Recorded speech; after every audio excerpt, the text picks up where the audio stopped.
What's the story with Pinterest to your mind? It's a name you like. It is. It's actually one we recently upgraded, not so much for the quarter, but we're looking forward to it, a fundamental inflection point. That fundamental inflection point requires the overall ad market to rebound and to recover. And I think the truth from earnings season so far is that it really hasn't done that. Meta had phenomenally good results, particularly in terms of its September quarter outlook. But I think that's mostly very company-specific factors. Meta has a bunch of product cycles that are all hitting at the same time. They also have the easiest comps because they were their company most dramatically impacted by the Apple privacy changes a year ago. So they're kind of a sui generis case. Whereas the other names are seeing modest improvement. That's Google, that's Pinterest, especially these second-tier platforms like Pinterest and Snap. And Snap is seeing almost no recovery. They're still declining on a negative base to begin with, or the base that was declining last year.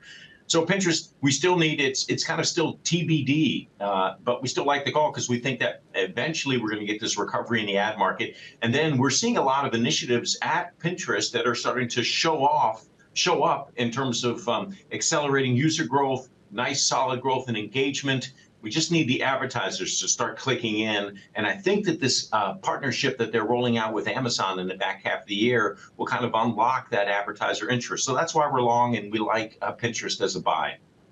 Sales in the quarter gone rose 6% to $708 million for the period ending June 30th, above street expectations. But I guess to your point, if you compare with Meta, Meta delivered double-digit percentage growth. One part of Meta's story, Mark, was AI-driven recommendations, and that seemed to boost the ad side of the equation as well. What tools does Pinterest have from a technology perspective to drive growth, both at the user level and at the top line?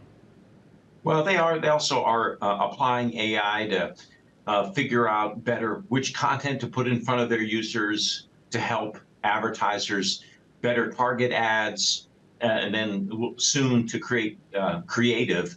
But you step back, Meta and Google, the biggest, largest ad platforms are going to have structural advantages when it comes to AI. And particularly, I think Meta has been very aggressive, and rightly so and smartly so, in terms of putting a lot of money and a lot of resources behind using machine learning and AI over the last couple of years, and now generative AI to build up, to help ad marketers find the right audience, optimize their campaigns, and do the best targeting and tracking and measurement of those campaigns, and then also very soon to start creating ads and then kind of A/B testing them at massive scale, which they couldn't do before. So I think if you really want to see a winner in the application of generative AI to advertising models, it's probably Meta, hand over fist, and then probably Google too. The other players will also benefit, I think, just not nearly to the extent that the large-scale players will. Mark, Bill Ready's been in the CEO role for a year. What is your assessment, your scorecard of his leadership so far? Well, he's implemented a series of changes to try to get to regrow the user base and to raise engagement.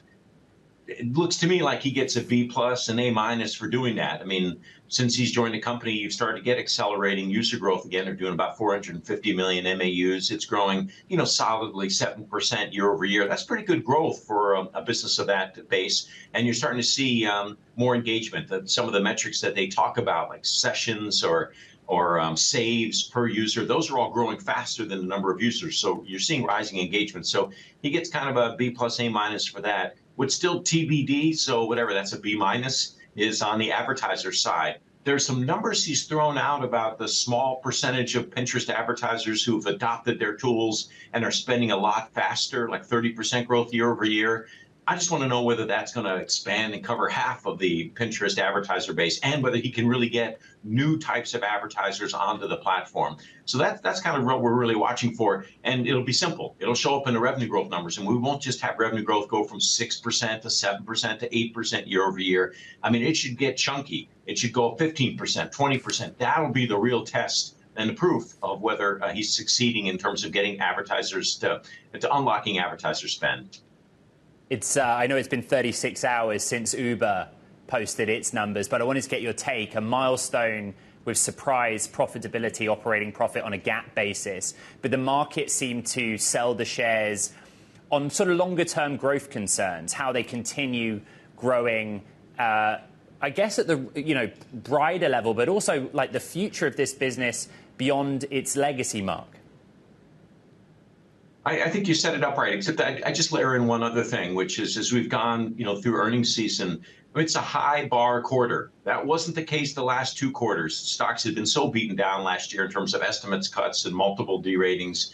And this year you've had a small recovery in fundamentals, but you certainly have had a recovery in multiples. So I just think the bar is higher. Even look at Meta, which I would consider the monster company report of the quarter. I mean, the forward guidance was materially better than even the bulls had thought was possible, and yet that stock is kind of barely holding on to the gains, and it's kind of mid-single digit, 3-4% gain. So it's a tough bar this quarter. Uber put up a pretty good quarter. Expectations were high, but there was the revenue came in a little bit light. And I think that's mostly due to accounting change, but still there's like a little bit of a question mark on a stock that's had a major year-to-date rally. So I think and I think there were some technical factors in there too. But leaving that aside, I think for some of these names, this quarter is going to be kind of it's not going to be a gap up quarter for good numbers. It's going to be in terms of the stock.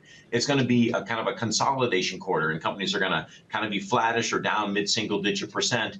And then we're going to wait and see whether fundamentals continue the improvement in H2 that we saw in H1. If that happens, especially for ad names and online retail names like Amazon, then those stocks will go higher. But this is going to be a tough quarter for any. Last quarter you had a couple of these names traded up double-digit percent, 10% plus. I think that's much harder to happen this quarter. I think the setup is much tougher. Mark, Thursday does bring Amazon quickly. What are you expecting from Amazon? There's three things that matter here. Whether the operating margins on the retail business continue to recover, I think we'll see that.